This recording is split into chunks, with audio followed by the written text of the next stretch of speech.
ರಾಬ್ರಿ ಆಗಿದೆ ಅನ್ನುವಂಥ ಒಂದು ಕಂಪ್ಲೇಂಟ್ ಬಂತು. ಬೆಳಗ್ಗೆ 5 ಗಂಟೆಗೆ ಪೊಲೀಸರಿಗೆ ಗೊತ್ತಾಗುತ್ತೆ.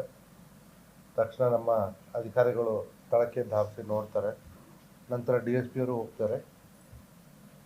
ಅವತ್ತಿನ ದಿವಸ ನಾನು ಕೂಡ ನೈಟ್ ರೌಂಡಲ್ಲಿ ಮುಗಿಸ್ಕೊಂಡು ಗೋಕಾಕಲ್ಲೇ ಇದ್ದೆ. ಸೊ ನಾನು ಕೂಡ ಹೋಗಿ ನೋಡಲಾಗಿ ಬಂದಿರತಕ್ಕಂಥ ಕಂಪ್ಲೇಂಟನ್ನು ಪರಿಶೀಲನೆ ಮಾಡಲಾಗಿ ಅವತ್ತಿನ ದಿವಸ ಬೆಳಿಗ್ಗೆ ಸುಮಾರು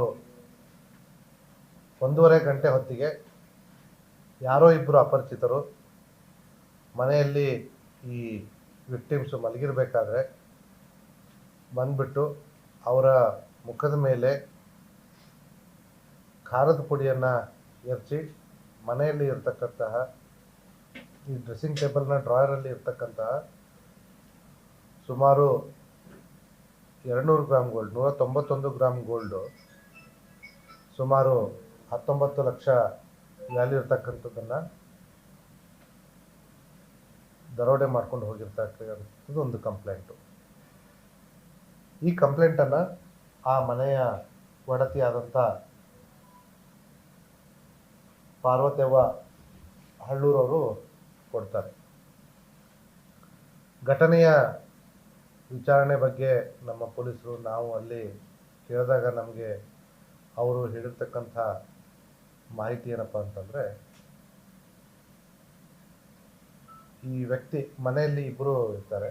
ಒಬ್ಬರು ಕಂಪ್ಲೇನೆಂಟ್ ಪಾರ್ವತವ್ವ ಹಳ್ಳೂರು ಮತ್ತು ಅವರ ತಂಗಿಯ ಮಗ ಲೋಕೇಶ್ ಅಂತ ಹೇಳಿ.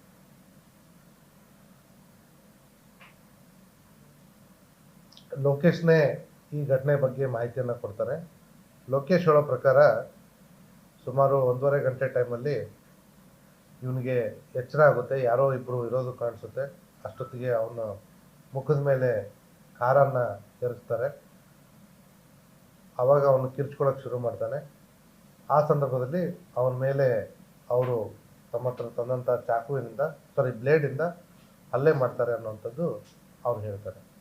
ಅವನ ಕೈ ಮೇಲೆ ಗಾಯಗಳು ಕೂಡ 3 ಗಾಯಗಳಾಗಿರ್ತವೆ. 2 ಚಿಕ್ಕ ಗಾಯಗಳು, ಒಂದು ಸ್ವಲ್ಪ ದೊಡ್ಡ ಮಟ್ಟದ ಗಾಯ ಆಗಿರುತ್ತೆ.